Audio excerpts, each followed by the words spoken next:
Calm down before you stress up the groove. The energy a little different when the blessings accrue. Hey, who you talking to? Just know I ain't no regular fool. Could be anything in the world, but I can never be you. Don't you, ooh.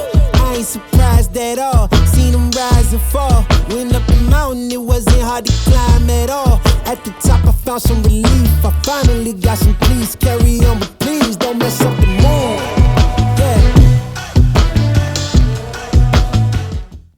Welcome to Timeout, powered by Evo 3 Sports. We are your host, Mark Thomas. And I'm Mike Houlihan. We are also the co-founders of Evo3Sports.com, a multimedia platform designed around our 3 E's, right? We want to make sure that we're consistently evaluating ourselves, educating ourselves, and elevating ourselves. We want to make sure that we're doing that as coaches, individuals, players, kind of wherever you are. With that said, I want you guys to check out Evo3Sports.com, sign up for our monthly newsletter, coaches meeting. Also check out our quick clips on there, Evo3Sports.com. Follow us on Instagram, Facebook at Evo3Sports, built for change. All right, so we'll go into our first segment here, warm up. In this segment, we discuss current events that pertain to the coaching world. So what's the warm up this month, Mike? I think we really need to start out with work-life balance, right? All right. We're diving in. We're in September. Right, we got through our preseasons. Congratulations to all you coaches that survived your 18 to 20-hour days. With that said, though, we got to create balance in our lives, right?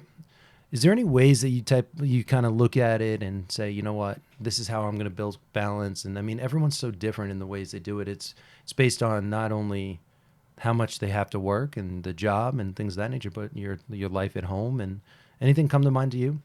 Well, for me being a full-time head coach, the realization that there is no such thing as balance. None. You have to be okay with that. And the peace that I find at that actually helps me to not feel such pressure to, have to be in all of these different places at the same time when that's just not realistic. You have to prioritize things. There are things that you can set up weekly. So, I mean, for myself, I love golfing. Right now I'm getting into it. I am absolutely terrible, but just being out there is really peaceful. So trying to get out there at least once a week, maybe that's not necessarily realistic, but every time that I am out there certainly helps to just kind of regroup a little bit. And then I'm ready to attack the next day, week, so on and so forth. Mm-hmm. It just helps with that refresher. So from like an extracurricular kind of thing, that's certainly what I tend to do on my off time. How about you? Yeah. So for me, I mean, I have obviously my family and everything I have to get back to. I have a rock star of a wife who helps and understands that. And I think that's actually the number one part that you said. There is no real balance, right? Yeah. The balance has to come in terms of what surrounds you. So for me particularly, my wife and I have such great balance in terms of she understands my job. She understands my commitment to it, and she accepts that, and she enjoys it. She comes and watches us play. My son is so stoked to see this season kind of kick off, and I think that's big. But with that said, there's also that element of, depending on where you work, but you got to put it down, right? There's no need to sit in an office for some of those days that don't need 8-hour days, right? Right. Or if you are leaving on a bus at 2:00 and you've already done everything like you should, like you're prepared, then there's that time that you can just, put your kids on the bus versus being in by 6. So there's a lot of different ways that you really got to balance it, but you can't kind of cut corners on that, right? You got to make sure that you do what you're supposed to do, and you set the bar. Another great one for me, at least, and this is really tying back into the volleyball part of it, is change of environment, right? So instead of sitting in your office and doing all of your scouting, I'll take my iPad and a pen and paper, and I'll go get breakfast in the morning. Yeah. And I'll just chill at the breakfast bar, and, take out my notes there. It's funny. They actually know me by name. I don't know if it's a great thing, but it works for me. That's always a good thing. If people know you by first name and then any type of restaurant establishment, that's fantastic. It's amazing. A win for you. It is. And I just wish omelets didn't have a name, because they'd probably be named after me at this point. Dad joke there. Shout out to Liam. With that said, Anything else come to mind for you? But I mean, it is the number one thing. You have to find the balance, and you got to find it early. Yeah, for me, certainly backtracking a little bit to what you were saying earlier, having a spouse that understands the amount of time that you have to commit to your craft in order to be successful. We're not just responsible for doing certain things on a 9 to 5 daily basis. We're responsible for, I have 21 individuals that I'm trying to take care of as well, and they rely on me. So, having someone that understands that and embraces that with you. Like Rachel Huge. loves cooking things for the team, baking things, stuff like that. She loves being involved. And I think when you have someone like that by your side, it certainly goes a long way. And with that, it's also doing things with that person, though, and making sure that you are spending time with them and you showing them that you're invested in them, just as much, if not more, than your occupation. Yeah. And so for me, it's always like that constant making sure I'm checking in with her and developing that relationship too. And I think that because I am so big in relationships, especially my own, that is a stress reliever for me as well. Just fully investing my time into, the extra time that we do have together and spending it together. That always goes a long way. Yeah. So maintaining those relationships and even friends outside of that though too. I have Same friends that I want to make concept. sure that I'm connecting with outside of volleyball. And honestly, those friends for me are the ones that save me, because what you were saying before is one of my weaknesses. Honestly, I will work 24/7 until someone shuts me down. That is unfortunately a weakness of mine that I've been working on, and Rachel and Chris are definitely the two that pull me away from that to make sure that I'm not burning myself out though either. Yeah, and I think it's big too because again, you have to set boundaries in every Right. area. I mean, like one of them, like you talked about, you have 21 girls that you have to take care of with your team, but there's some things that are emergencies, right? Text me after 9, Right. and there's some things that it's that can be left to tomorrow, Right. right? And you got to really find and set those boundaries pretty hard. With that said, too, my wife, she did a great job in terms of understanding what the boundaries inside our house were, right? One of them being a few years back, I found myself coming home and talking about volleyball too much, Yeah. right? And she's like, you know what, Mike, like we got to slow it down. Like, let's talk about other things. And I get that. And I didn't notice it, just like you, because I'm so wrapped up every day into my work and everything. So think about that, right? Before you guys, anyone goes into a job in terms of coaching or creates a new opportunity, is create that balance in your life, whether regards to a significant other or children or just your own mental welfare. Be able to take a look at it and try to break it down and create balance some way. Definitely. Reevaluating everything is certainly a healthy way to do that. One way that I'm sure you are taking that into consideration as well. And so certainly making sure that you're constantly checking in on yourself will go a long way.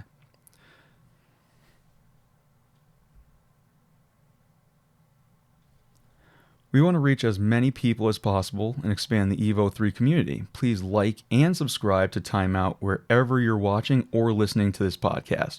Leave a 5-star review, take a photo, and if you tag at Evo 3 Sports on Instagram or Facebook with the photo as proof, we'll send you an Evo 3 decal. Big thank you to Varsity Inc. for doing a phenomenal job on these decals, our backdrops, and our gear as well.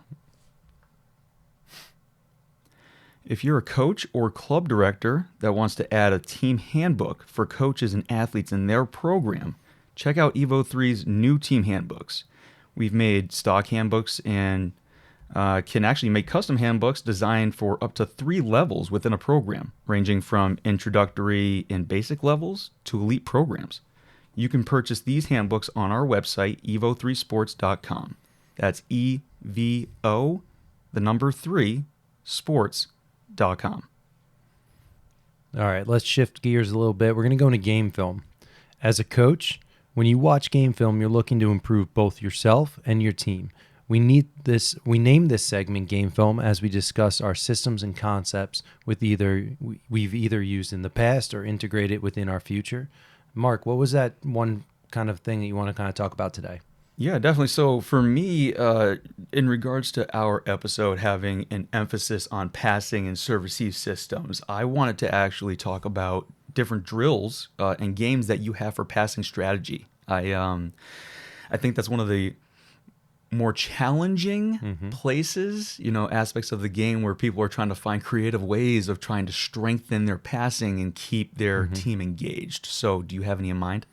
So there's two really fundamental parts that I feel like you have to split it up regardless of what you're doing.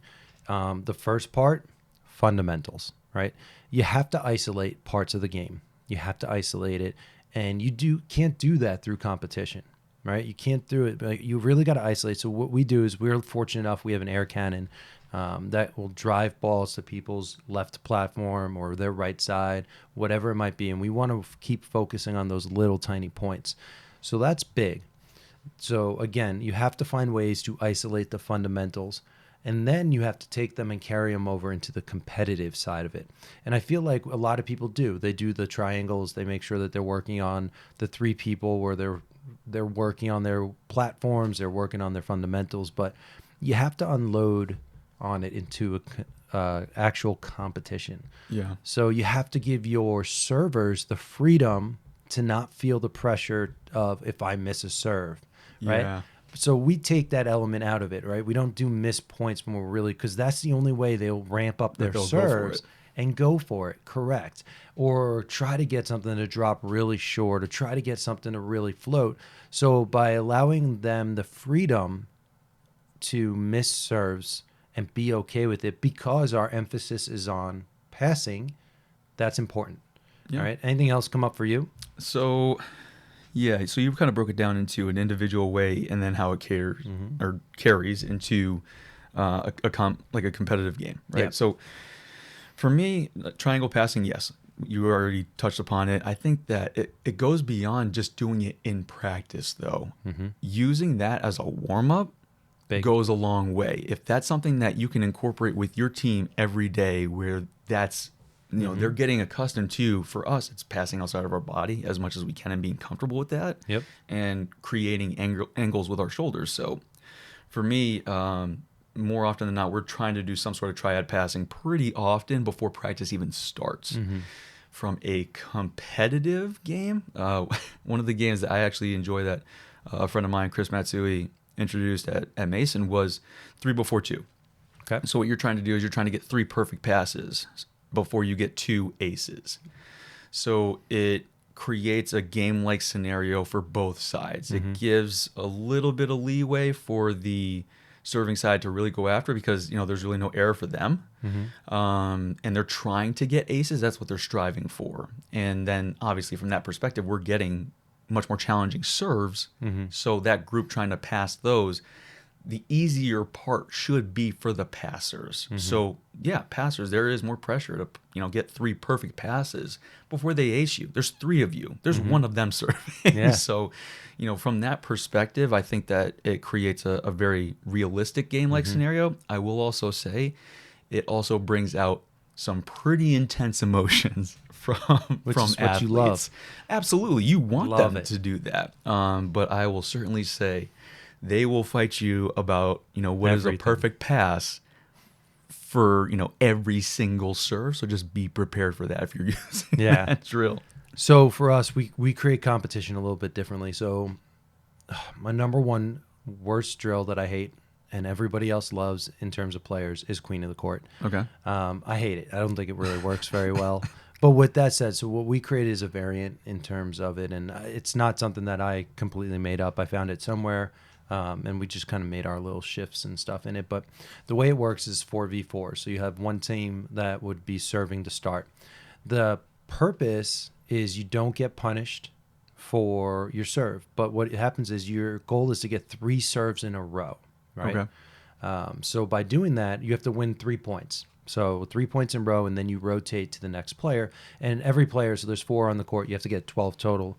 With that said, though, so by taking the fact that you can't score by receiving and siding out, Yeah. it really puts the pressure on the people to side out. For sure. Because you have to get the ball back. That's the only way that you can actually rotate. Right. So we eliminated that. But what we also did is because again, the main focus for us is competitive serving and competitive passing. We did it where we have 2 players that are in the front court with no blocking allowed. Okay. So what it does is it terminates points a lot quicker than if you kind of kept them backcourt and again, because we want to get as many passing and serving reps in that small period of time, it's a matter of You have to terminate the rally, yeah. right? So again, you can't score while you're passing, but if you obviously don't win the point, the other team gets a point. And it's about rotating through. And our kids love it. We do it every single day.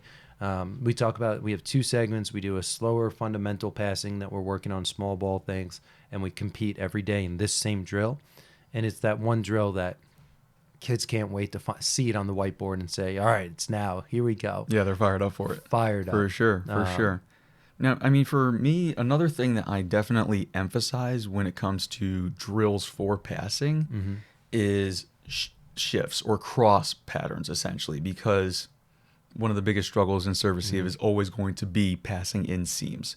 And so I want to make sure that I dedicate enough time for our team to actually practice that in 1, 6, and 5, so that way they know exactly which way they're supposed to be going no matter what. I know coaches get super frustrated about those that maybe 2 teammates step towards the ball and then they pause and it's an ace, right? And we freak out about that. But how much time are we really dedicating to that? So we definitely spend some time on those cross patterns. We do it with live serving. We do it with a coach on a box, making sure that's in specific locations. But then we're also using a serving machine as well and kind of generating more pace behind the ball than even we would naturally see. So that way they're more confident with making those steps, and they'll take that step a second faster in regards to what they're actually seeing. So no, and I agree. And to add one little kind of tidbit to that is, even when we do fundamental work, we'll have a player stand behind them, right? Oh, yeah. Not that they're going to ever play the ball, but as a player, you have to get used to people being where they're supposed to be. So depending on the angle and where the ball's coming from, we'll either tuck someone right behind your back shoulder, right? So that way, again, you're comfortable making those moves and be able to be close and trust that the people are going to take the ball in real life scenarios in that similar fashion. The system is, you're right. We have to do the system in sense of making sure that players understand the role, right? The biggest thing that I say in every aspect of the game is, as you move up from JV to varsity to college, whatever it might be, the speed of the game moves up. Right. So by practicing the fundamentals as well as the system part of it, and having players truly understand why, right? The reason is for that impact. You don't want to create impact, or you don't want to create, but as that ball gets a little bit faster and you have to eliminate those decision-making processes, right? That's why you really got to let them understand this is why we do it. It has nothing to do with the fact that you may be a better passer or they might be a better passer. It's about creating that in sync kind of passing system. Yeah, a well-oiled machine, right? Now, what about tracking? Tracking the ball. That's something that I feel, at least for me, in how I look at the game, is incredibly important, because it just helps with making sure that you are creating a more accurate angle to embrace the ball. Yep. Do you have any drills that you do for tracking the ball specifically? Yeah. So for a while we tried, I don't know if you've ever seen so obviously for me, one of the biggest ways that is difficult to track a ball is backwards, right? We want to make sure that we're right. So we tried once, I don't know if you ever seen online the drill where the people are using a chair and they're like a wheelie chair. And yeah. Okay. Yeah, I didn't think that worked. That's just me. I couldn't get it to work. Not to mention, I did have a kid topple because, I don't know, her foot got stuck. I don't know. She was good, though. She was clean. She was that kid, though, that would laugh it off, and everyone knew that she was genuine and she didn't really care. She was that confident, which I loved. But with that said, so what we really do is, we have to work on the leg drives backwards. We had to work on separating our platform from our body. So what we do is, again, it's all about the air cannon, and that's very unfortunate because I know a lot of people out there can't get the air cannon. Yeah. We're fortunate, but it's about trying to get one person to be able to put a ball to the same place, Right. right? And be able to drive the ball towards someone's shoulders so that way they can open up and create a platform and drive their leg up to be able to create that space, drive it backwards depending on really where it falls on your body. For sure. To me, in terms of finding the right drills, I know obviously you can step up and hand pass. I find that not as many people really do that as much as they could. Beach, I think, has a big influence on that aspect. I also hate when kids tomahawk it in my gym.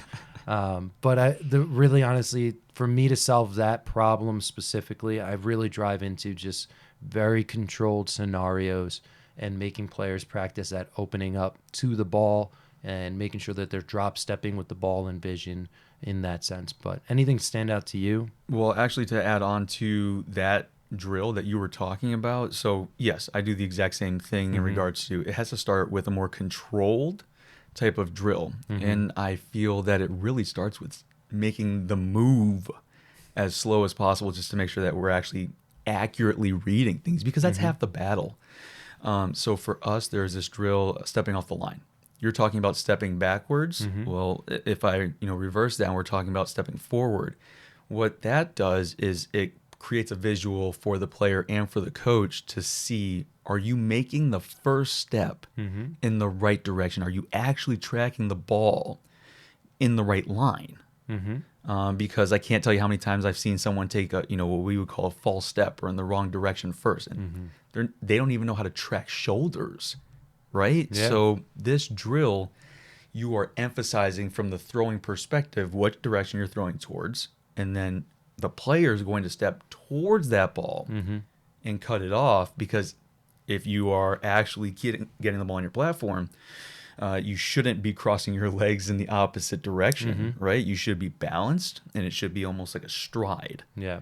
So tracking the ball that way has been fantastic. And then putting them in a square, Yep. right? I think I've seen this. 1, 2, 3, 4, however you want to, number it is fine. But essentially what you're doing at that point is you're working on that step back, tracking there, same thing, opposite direction, stepping back, but dropping, then stepping forward, cutting the ball off there, stepping forward, cutting the ball off to your left, right? So from that point, you're adding now another emphasis to it, or another aspect of it, which is now I need to figure out what direction I need to step to actually get this ball on my platform. Yep. Before it was just tracking. Now it's, okay, which direction is the right step in order to actually be getting a solid contact on that. And then you can kind of, from that point, add more fast-paced, controlled balls in certain directions that were making those same moves. But I've even gone to the point where I've even added numbers on a ball, right? So they can't see it. You put in the certain machine, and they have to call the number out that they're seeing on the ball. And from that perspective, you can, certainly see or be aware of how early they're tracking the ball. And at that point, it almost creates, again, that visual for them to say, okay, now your goal is you have to be able to find that number. Maybe if it was that they were seeing it after it was passing the net, okay, now your goal is you have to call it out before it passes the net. Okay, now you need to call it out before it's, passing the other side 10-foot line. That's super dramatic. But, little things like that you can certainly be challenging your athletes to be trying to do, and they don't even realize they're actually increasing their ability to be able to track the ball. Yeah. One thing, too, I want to kind of put out there, too, especially if you're coaching with young people, two very simple things, right? One of them is you need to look at the really kind of the pre-steps. Make sure that players are doing very simple things like opening up to the ball in their defensive moves or opening up to the ball in terms of their movement. The other thing is understanding that letting players, especially young, understand that their head can turn independent of their shoulders. Right? You can be looking over your shoulder as you create fast, quick movement.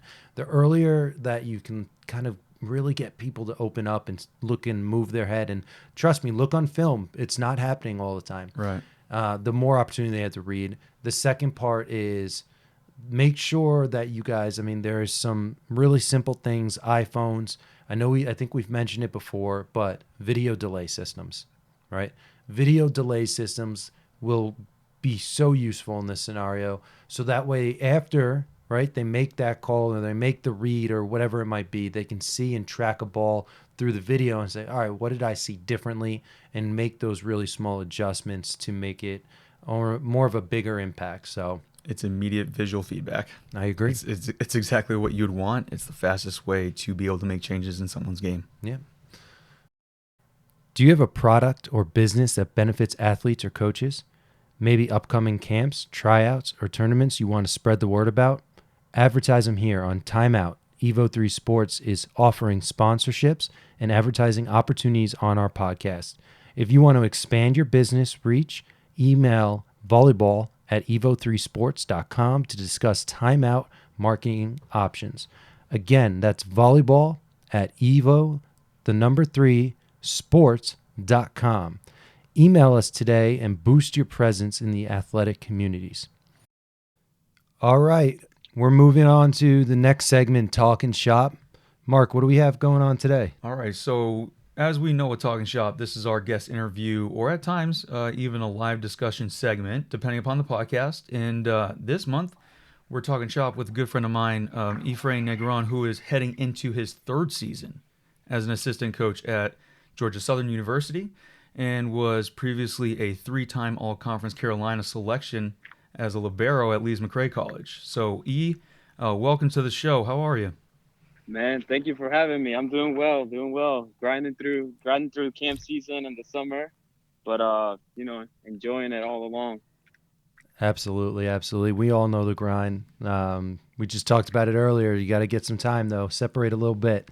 Give yourself some time. For sure. I know. I definitely will, but I think it's kind of like it's almost like camp season is almost for me like a little tease right before we get into our season. So it's like I get that. You kind of get the crave for it. Definitely. It's like working your way right back up to preseason. You find that passion all over again. Get so that coaching legs. Right. All right, so continuing on, so Mark and I talked a little bit earlier about passing and some drills and things of that nature. And knowing your background, and we know you're almost, a professional at this stuff, essentially. Let's talk, all right? So training passers, a lot of different ways that you see all over the world, all over the U.S., everywhere, right? Midline, left hip, embracing both hips. I mean, you see it all over. People have such different thoughts and philosophies. What do you teach? What do you train passers in terms of fundamentals? Yeah, to be honest, like I think I refer to this more as like I try to put things into perspective as to when I was playing back in college and how I was trained. Because I think a lot of times we train our players, or when you get into coaching, you train as you were trained. Definitely. So I think through like the past 5-6 years, as I continue to grow and learn, like at the end of the day, like I remember when the hot take was like, we pass best in our midline, and left is good, right is wrong, and then that progressed into like left is right is good, but left is better. And so I think after all that stuff and just clearly been working with Chad now for 3 years, I think the biggest thing for us is just, and for myself, it's just angle.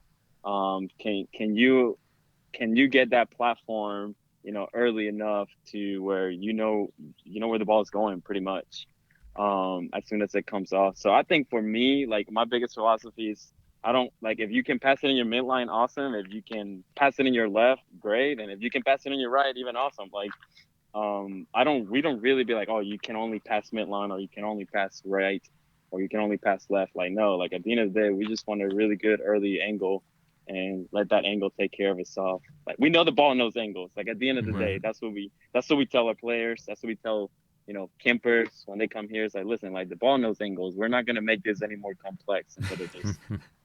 Well, and you were talking a little bit about the emphasis more so being just early angles though, right? And trying to figure that out and what that looks like. And to your point, you're playing at a high level, so you don't necessarily have as much time to try to get the ball on one side of your body or directly on your midline. What are you going to do to make sure that you have a perfect pass or as close to it as you can?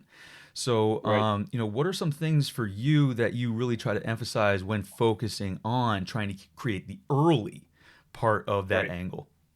So, well, I think one of the biggest thing is going to be like our posture. So, like, I'll tell our players, and this was something that I passed down as it was taught to me, in college, and I think it got brought to me by our head coach at that time, James. As I was trying to get better, he made me start with literally with my platform together, Yeah. like for like a full, almost, I believe it was my full sophomore year. I had to start with my platform together, and it was really weird at first. And I think I hated it. I was like, what is it? What is this? What am I doing? Like, this is kind of silly. But then like through that time, through that training that I was doing my sophomore year, like I got better. And like I noticed how quick I was with like just creating an angle. And so with our players, like what I always tell them is like, I want hands down, like you can get in your ready position, your athletic stance, but the biggest thing is I want your hands down and like almost together. There's some, like we have one of our outsides who I think it was about a year and a half ago through spring training. Like I made her start with her platform together already. And like that was something she enjoyed. And she was like, yeah, oh my God, like this changed me. And I was like, I think, see, like it's really not that hard, but it just helps. It helped her. And so that was something, I think that's something for myself at this level that I think helps a lot of players. And I think you see it. There is a lot of programs that teach that, like, whether it's a GMS thing or not. There's a lot of good programs that when you watch their liberos or their passers, like their hands are down and ready because we know how fast that serve is coming through. And I think the other part of that too is like we always tell our players, like, you got to be able to identify the type of serve like early. Mhm. Like, as soon as that ball is being tossed by that server, like, where's their hand placement? Okay, cool. It's the elbow back. Are they under the ball? Is it a bad toss?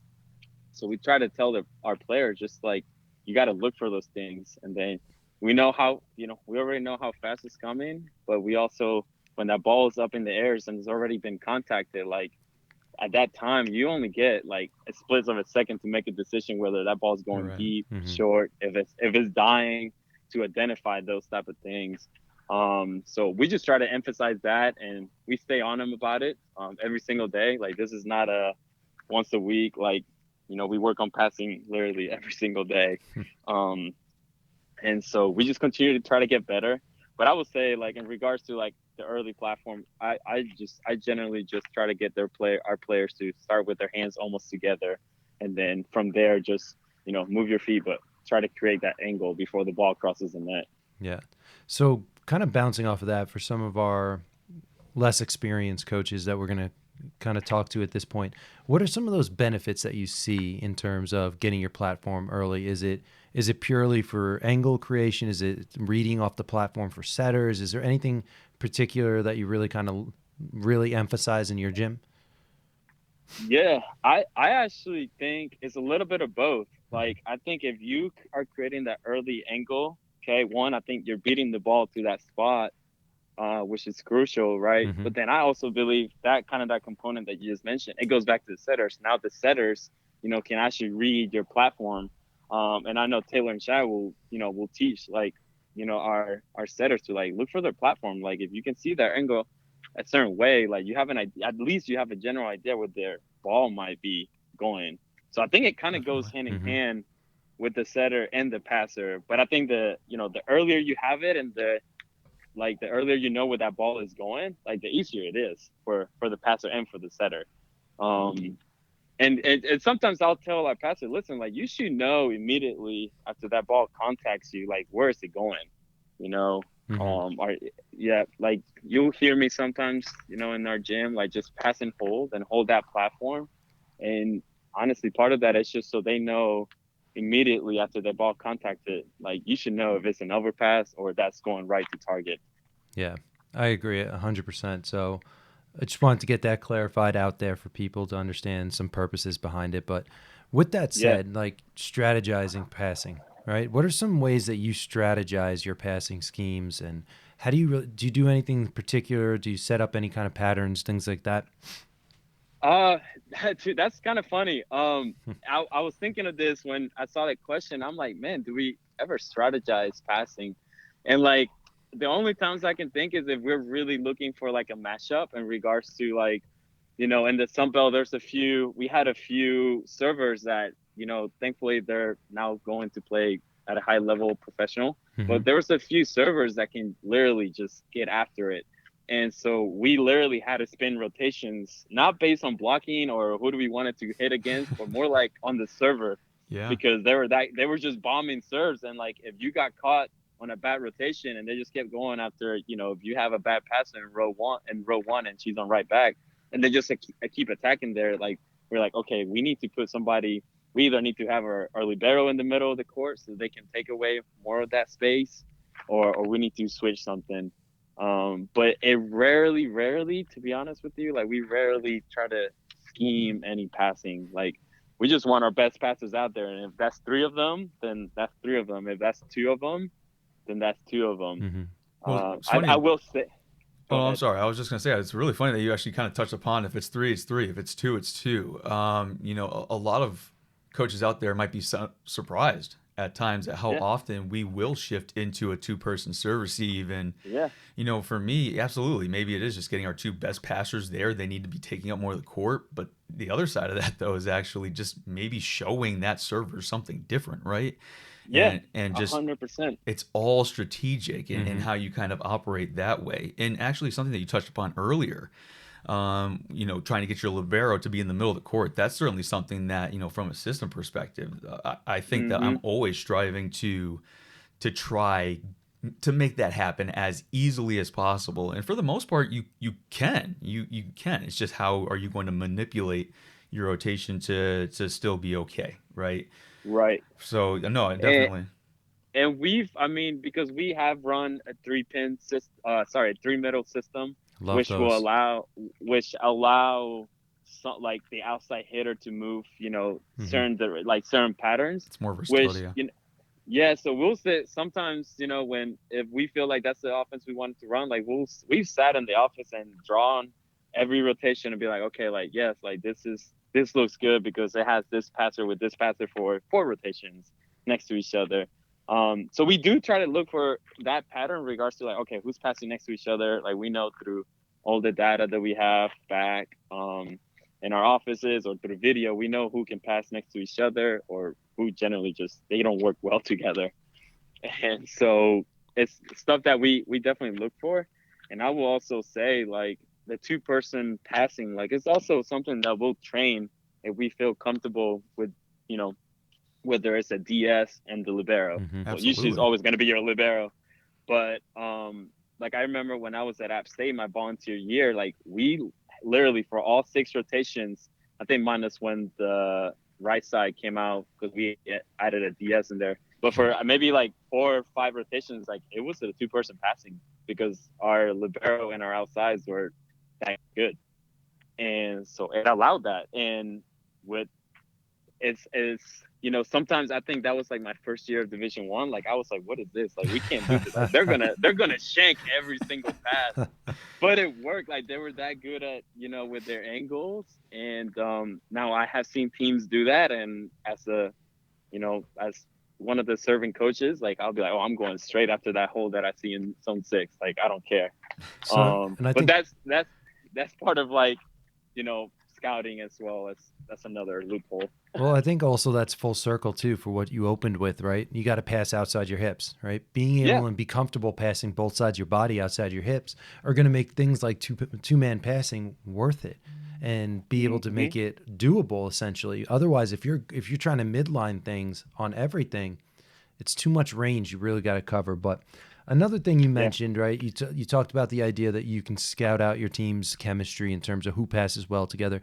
Is there any way that you what do you look for in those scenarios? What are the the few type of things that you really kind of dive into a little bit and say, you know what, these two do really pass well together, maybe beyond just the result? Does that make sense?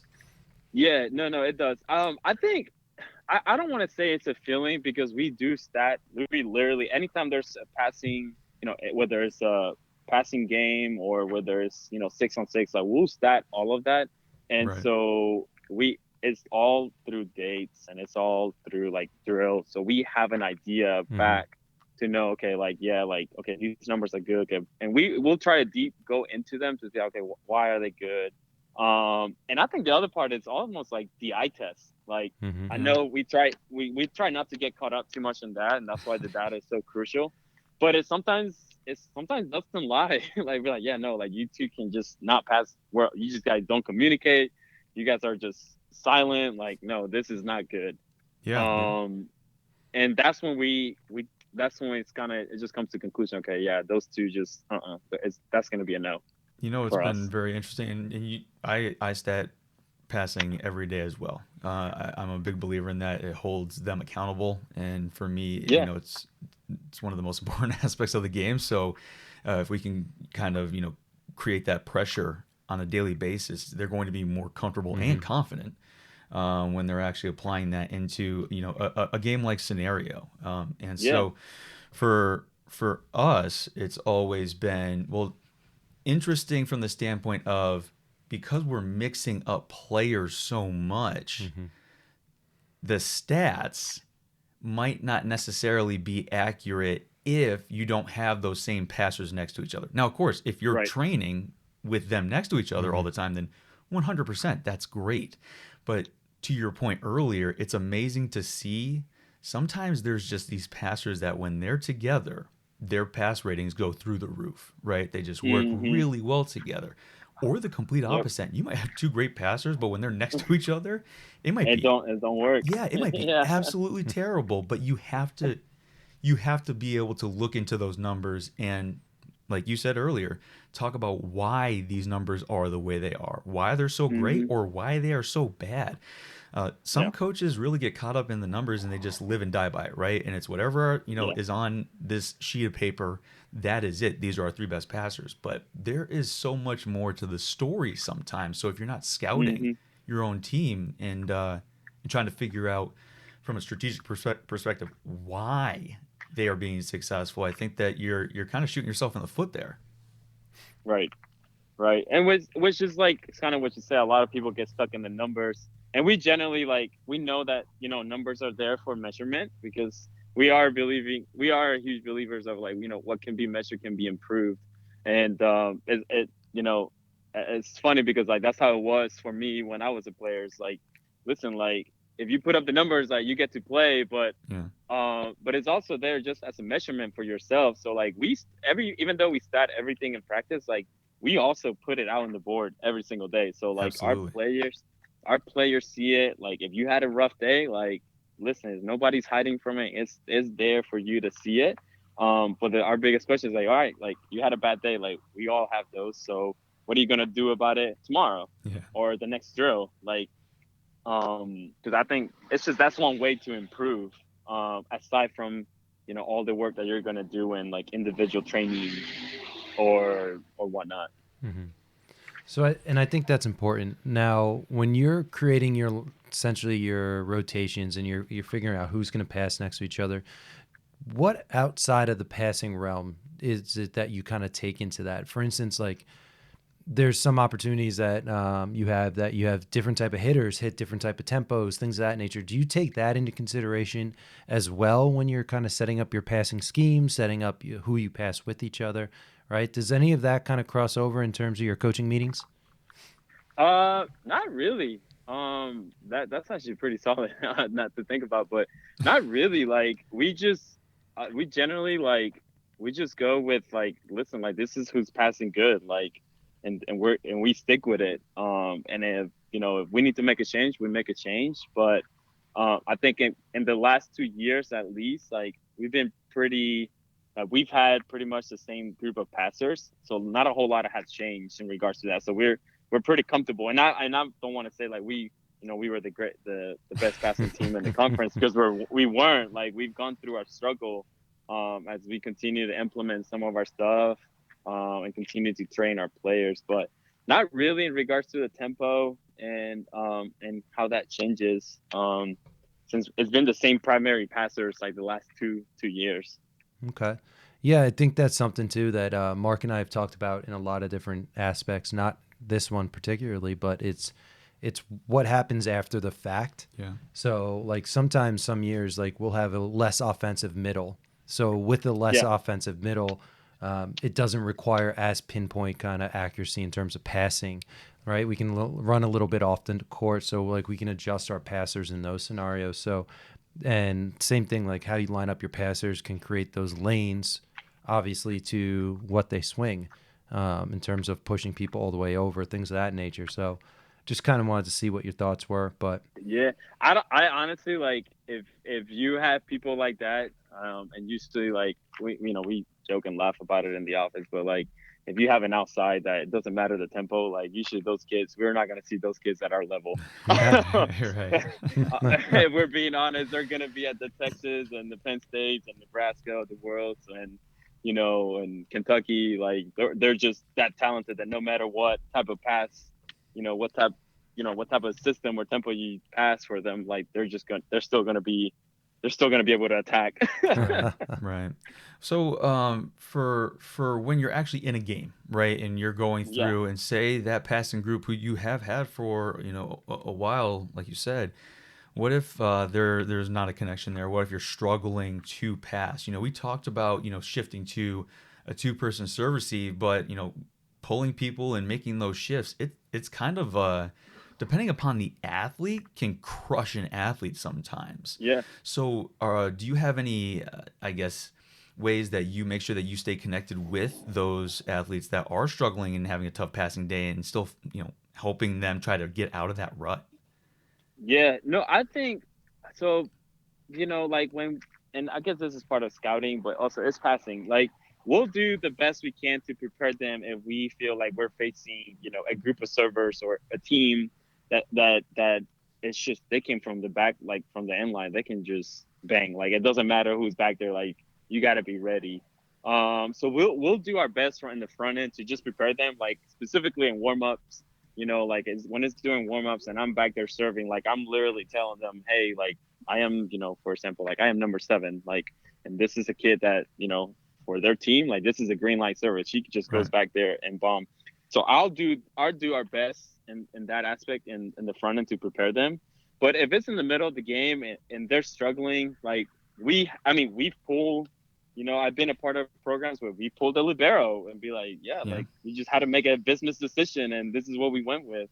Or, if you're I don't know if it's luck or whatever, but like for us, like this class, our DS or our Nugget group, like they're 6 deep this year. Wow. And so like so numbers are going to be a big thing, but so the competition aspect, but like if somebody's struggling, like we feel like we're comfortable enough that whoever's number 2 or number 3 or number 4 or number 5 or number 6, like they're ready to step up in there and produce as well. So we've done that, and I think also clearly we've gone into a 2-man or a 2-person serve receive. We've told, I think sometimes in the middle of a match, we'll tell our libero like take more or like pinch or move somebody up or like take these balls away, like Yeah. or I think Mark, you mentioned it earlier, like show something. Hey, show that you're gonna move, right to take away more space, but then right before they toss, we know where they're trying to go, like make that move Go back. Yeah. and take that and kind of like take that gap or whatever it may be. Now that's a little more complex, really, because that's pretty hard. So you got to have a pretty good libero or group of passers that can make those shifts last minute and be Definitely. okay. But that's something that we talked about and sometimes have worked in practice, just to give somebody else a different look. And and we talk about it all the time, but sometimes those giving a server a different look literally throws them off, because it gives them something to think about, and then they're thinking about it too much, and then they miss. So it kind of just works out. So, making a quick shift, what are some ways in your practice and in your gym that you guys create the scenario of that competition, right? Like that person who makes those switches and things of that nature. What do you do to recreate that in practice, right? That pressure, that idea of the strategy of it. Is there something particularly that you do in your gym? I think clearly through a lot of 6-on-6 games. Yeah. So I mean that's clearly kind of the most game-like as possible. We'll do that, and we also will we'll put pressure in regards to like different games that we'll play, like server versus passers. Right. Right. Whether we have a variation of games where it's like you got to get specific number, or you go down in points, or you got to get 3 in a row, or you got to get 2 in a row. So adding pressure to the passers, in that regards, we'll do that a lot in different games, server and different server versus passers that we have.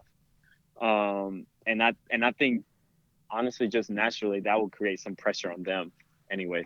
Nice. And that's the best way. But I think game like it's just the best. It's hard because like nobody like we all try to simulate, you know, what a game's gonna feel like and what, but you know, when you got fans and you see the scores 24-24 and you got to literally have 2 passes in order to side out, or it's hard to put those nerves and that type of feeling because the anxiety go off, your heart is racing a million times. Like, and I've been there as a player, and I just try to talk to our players through that. Right. When they're struggling, we do try to talk to our players when they're struggling a lot. Like something that worked for me was like I'll take a lot of deep breath and just like relax, like calm down. All I need is literally all I need is 1 pass, and so we'll do some type of exercise like that with our players in regards to like if they're struggling, like okay, like just take a break, like laugh it off, like it's not, just try to get the next pass and make it a 3 or make it a 2. If you feel like we're struggling, listen, sometimes we just need a 2. We don't need a 3. Just, you know, we don't want to eliminate the 0, but just aim for a 2. Like just try to get a medium pass and see what happens. But that's part of the struggle. Whenever they are in that funk. Just try to get a 2. Like, don't get A's. The goal.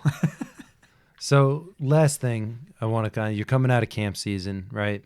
If you can give me a couple of tips that you would give the young players, people that are just starting out or just kind of moving up into the high school kind of years, what are a couple of little points that you would like to kind of highlight and say, you know what, really focus on this versus this, or anything you got to kind of give to everybody? Yeah, I think so. As I'm watching all these, like walking through camps and whatnot, I think the visual aspect is something I've noticed immediately that people struggle with, like just like just seeing that serve early. And so for myself, like I know it's hard. It's probably one of the hardest things about passing, not knowing the visual aspect of the game. So that'll be one, and just trying to focus as much as you can on that serve. And I know the saying of like see the server, see the spin. So like literally, like you have to focus on that as soon as that ball goes off. Or as soon as that ball is off in their hands and tossed, like trying to get a read on the server. I think the other aspect is something that I've noticed is platform, in regards to not really having just a good, straight and simple platform. So a lot of players out there that will just hands and wrists are all over the place.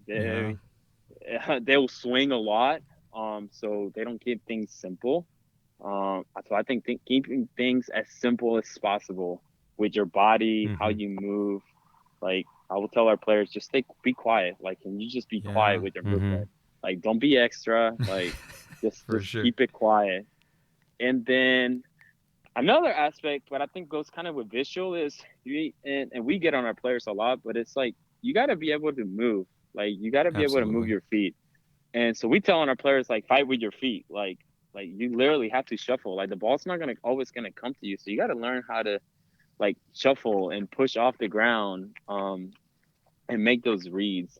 So, but I think vision, their platform work in regards to how early they have that, but just like a strong and simple platform. Like I think if you can develop that at a younger age, like it's gonna do some good things for you in the future.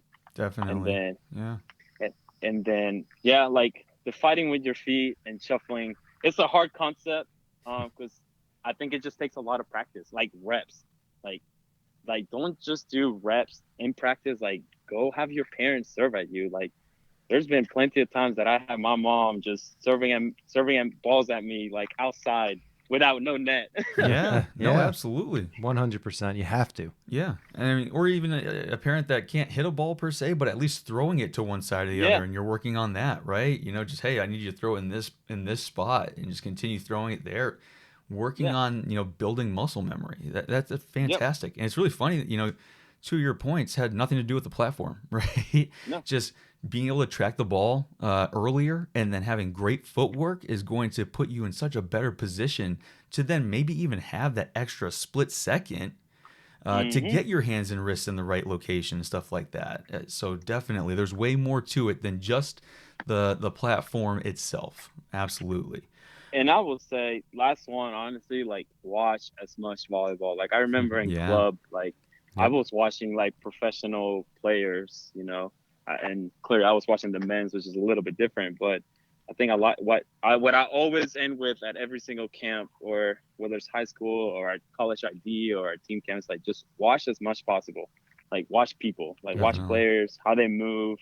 And when it's passing, it's like, just try to simulate what they do. Like, you see it, then you try to simulate what they're trying to do, imitate what they're doing. Exactly. Well, it's a visual, right? You have the ability to see, what it is that you should be doing from a very high level athlete who has more, reps than you have. And so by being able to see that, you can model that.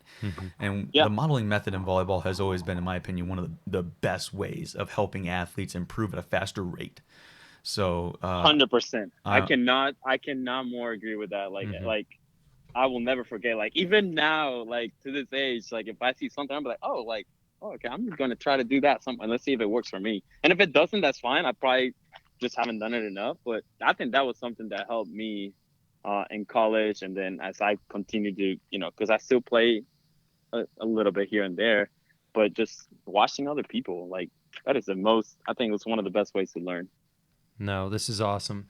Thank you for jumping on with us. I mean, incredible stuff. I think a lot of people are going to take a lot out of this. So we appreciate you doing this with us and kind of helping us add some depth into our podcast. No, I appreciate you having me, and Mark reaching out about it. Like, I think this is my first time I've ever done this. So, like, hopefully it wasn't all over the place. You but crushed it. But I appreciate you guys having me, and just at the end of the day, like, I think it's our job, as whether it's college, club, like, just spread the knowledge. Like, that's one of the biggest things why I got into coaching. Is just, like, anything that's been taught to me, like, now it's my job and my duty to just pass it along to others and let them learn and grow. No, appreciate it all. And I think a lot of people will take those tips, and I think you'll help take them to the next level. So thank you. Yes, sir. No, I appreciate it. Thank you. If you want to evolve with us, follow us at Evo3 Sports on Instagram and Facebook, and be sure to check out our website, evo3sports.com. That's EVO3sports.com. Evo3 Sports, built for change. I ain't surprised at all. Seen them rise and fall. Went up the mountain, it wasn't hard to climb at all. At the top, I found some relief. I finally got some peace. Carry